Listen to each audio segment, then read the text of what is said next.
예, 오늘은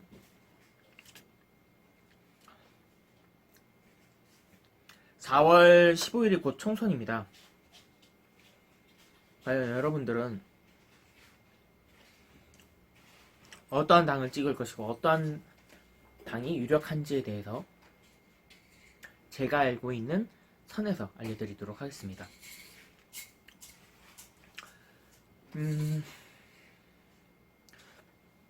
현재 양상은 이렇게 된다고 보시면 돼요.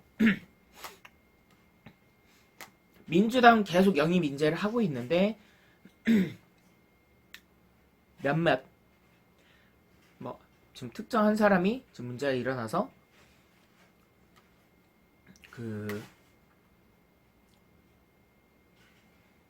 선거에 대한 권한을 내려놓기로 했죠. 그러니까 실질적으로 후보자 등록을 안 하기로 반납을 했습니다.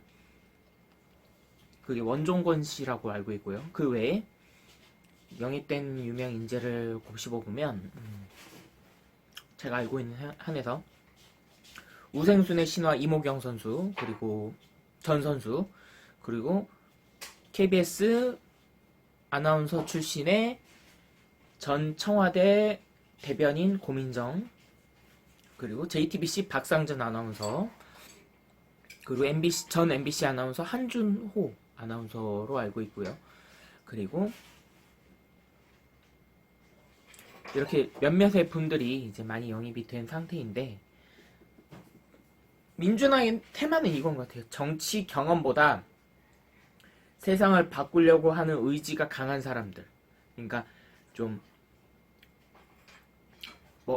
어떻게 보면 이 정치 자체가 이게 무슨 경험이 있으면 정치를 잘하고 나라가 발전되고 그런 건 아닌 것 같아요. 실제로 제가 좀 봤을 때는. 그러니까 정치를 잘하는 게 중요한 게 아니라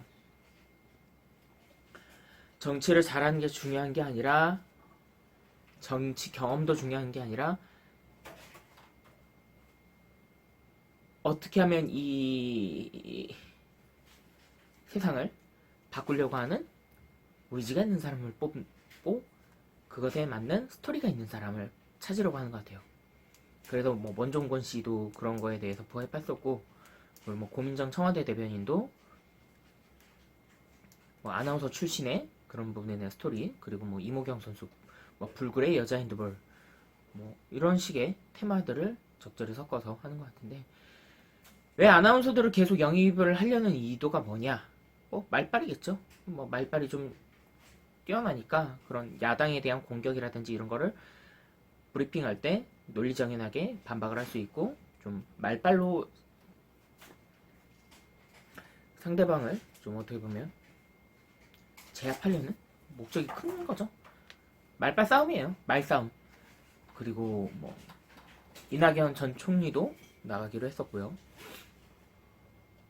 그래서 민주당의 테마는 이거예요. 이야기가 있고 사연이 있는 사람들을 정치에 입당을 시켜서 좀 변화된 모습을 이제 시민들한테 보여주자라는 게 이제 큰 틀이면, 반대로 야당은 어떻게 하고 있냐? 우선 정의당의 경우에는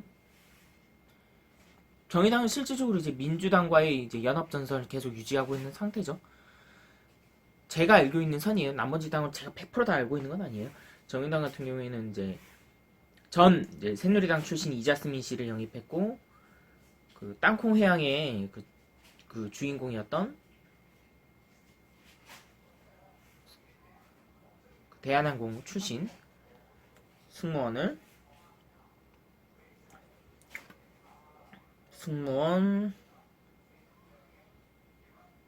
정의당,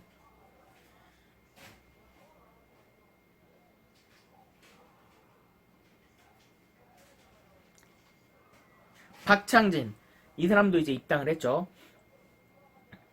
이분 여기 정의당 같은 경우에는 약간 힘없고 다양한 사람들을 입당을 시킨다라는 게 주된 목표인 것 같고, 반대로 저희가 좀 궁금하진 않아요. 궁금하진 않는데 여기가 과연 어떻게 할 것인지 수싸움이에요. 약간 봤을 때는 지금 새로운 보수당, 자유한국당,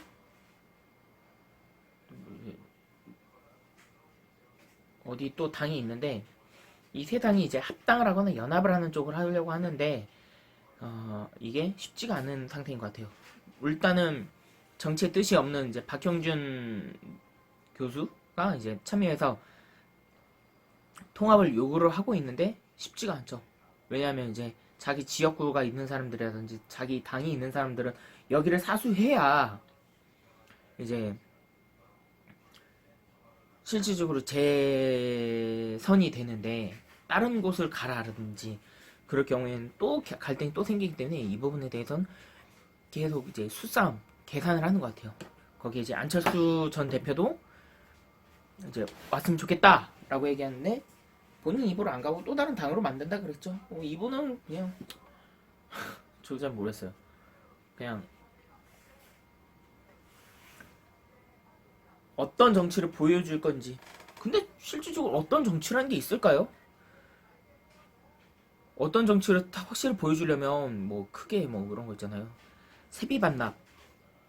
뭐 세비를 뭐 2년간 안 받겠다든지 아니면 뭐 국회의원의 큰 특권이 뭐 기름값을 돌려내겠다든지 아니 뭐 그런 등등의 공약이 있어야 되는데 그런 거 없잖아요. 예전에 4년 전에 여러분 아시다시피 현 여당 전 여당이었던 새누리당에서도 뭐 여러 가지 공약을 내놓고 이게 불발될 경우에 세비를 반납하겠다라고 약속을 했는데 지킨 사람이 다 한 명도 없었죠. 이거 제가 봤을 때 이것도 또 하나의 사기꾼들이나 다름없기 때문에 이거를 쉽게 어떻게 지킨다라고 말하기는 좀 어렵고 개인적으로 저는 그냥 새로운 정치를 말을 하려면 그냥 뭐 세비를 깎는 그런 대수술이 필요할 것 같다라고 봐요. 전 개인적으로 그 공탁금 제도가 좀 없어졌으면 좋겠어요. 무분별하게 너도 나도 많이 나온다 해서 문제가 있을 거라고 얘기하는데 실제로 젊은 세대 정치인이 너무 없잖아요. 그래서 젊은 세대 정치인이 많이 나왔으면 하는 바람이 있어서 저는 공탁금 제도를 없앴으면 하는 바람이 있어요. 그래야 거기서 뭐 정치를 배우고 뭐 하고 하는 건데 근데 이 우리나라의 구조라고 해야 되나? 좀 고질적인 문제로 돼요. 저는 보좌관을 1대1로 붙이거나 아니면 보좌관 수를 줄였으면 하는 바람이 있거든요. 왜 이런 말을 하냐면 너무 쓸데없이 보좌관이 많다고 느껴지지 않으신가요? 뭐 국회의원도 많은데 그를 따르는 보좌관들이 한 많게는 10명 되는 것 같아요. 이 사람들 계속 뭐 하는 게 뭐 국회의원 뭐 일정 짜주고 뭐 해주고 그건 혼자서도 다 할 수 있잖아요. 그러고 연봉은 그렇게 따박따박 1억씩 받아 드시는 건데 이게 왜 문제냐면 이 보좌관 수가 이렇게 많으면 선거운동을 하잖아요. 선거운동을 하는데 그냥 꽁으로 하는 게 아니잖아요. 옆에서 누가 지지해주고 그런 뒤를 봐주는 사람들이 많은데 그 사람이 일단 당선이 됐어. 그러면 이 사람들한테 주요 요직을 다 맡겨야 되지 않습니까? 그러면 뭐 하고 하면 이 사람들 실질적으로 실력으로 뽑는 게 아니라 인맥으로 뽑는 거예요. 이거는 좀 없애야 된다고 봐요. 아예 그냥 아싸리 이 보좌관직도 그 공무원 제도로 해야 되나? 그렇게 해서 사람을 새로 뽑아서 계속 이런 식으로 번갈아 가면서 보좌관을 하던가 이거 자기 인맥발로 계속 보좌관을 하다가는 이거 뒷돈만 먹고 계속 안 좋은 일이 계속 일어날 것 같다는 생각이 들거든요. 그리고 개인적으로 저는 국회의원들 그 영수증 제도가 좀 투명하게 이루어졌으면 좋겠어요. 그러니까 기본급여 외에 뭐 식비라든지 이런 거에 대해서 대부분 다 보조가 됐는데 이 사람들 뭘 드시고 다니고 뭘 이렇게 세금을 쓸데없이 쓰고 다니는지에 대한 감시가 좀 필요하다고 봐요. 그 개선이 안 되면 계속 이렇게 국회의원들 이 나라 세금의 도둑질은 계속될 거라고 봅니다. 제가 봤을 때는. 이건 대통령도 마찬가지예요. 대통령은 더 많이 사람들이 따라다니고 있잖아요. 근데 그런 사람들이 만약에 됐다. 그럼 그 사람들한테 장관직, 무슨직 요직을 계속 맡기게 되는 이 뭐라 해야 되나, 불합리한 구조가 계속 이어질 수밖에 없다고 봐요. 이런 부분이 좀 많이 개선이 되었으면 좋겠습니다. 일단 제가 봤을 때는 올해 총선 키포인트를 말씀드리면, 일단은 뭐 여당 야당 이건 그대로 가되, 이전에 이제 비례대표에 대한 비율이라고 해야 되나요? 그런 부분이 많이 확대가 된 걸로 알고 있어요. 이전에는, 제가 정확한 건 아니에요. 이전에는 그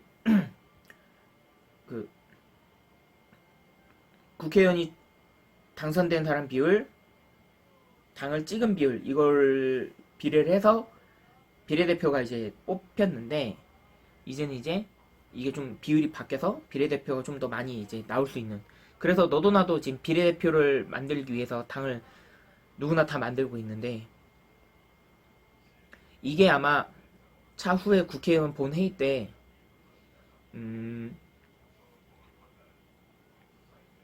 어떤 법안 통과할 때 이런 분이 가장 큰 변수가 될 것 같아요. 그리고 그러니까 당을 잘 찍으셔야 돼요. 어떤 당을 좋아하셨는지, 어떤 당의 주요 공약을 봐야 되겠죠. 근데 뭐, 뭐 있을까요?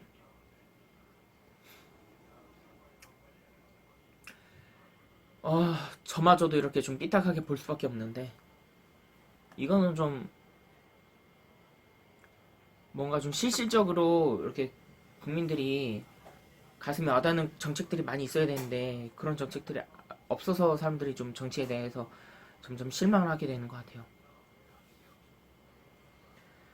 그리고 지금까지 이제 비례대표로 당선된 국회의원들이 과연 어느 지역구에 나와서 어디서 이제 선거운동을 할지도 재밌을 것 같고, 뭐 김연아 의원 같은 경우에는 뭐 일산에 나간다고 했고, 신보라 의원은 미추홀구. 하여간 저는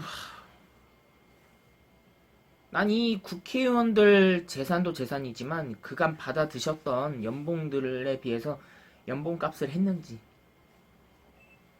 전 개인적으로 국회의원도 고가 보상제도가 필요하다고 봐요. 일 못하는 국회의원들은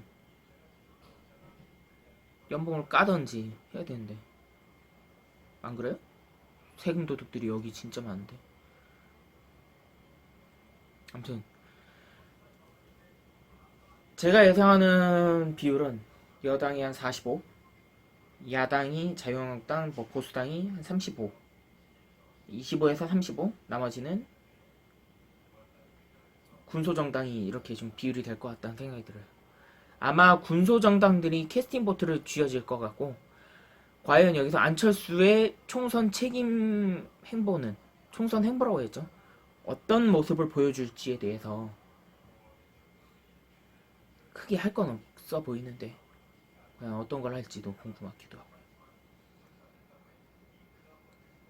개인적으로 저는 젊은 당이 많이 나왔으면 좋겠고, 공탁금제도 없애졌으면 하는 바람이 있습니다.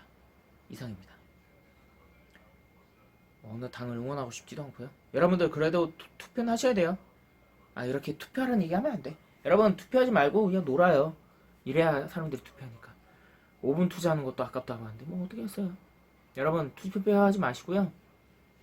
노세요. 이래야 투표합니다, 사람들.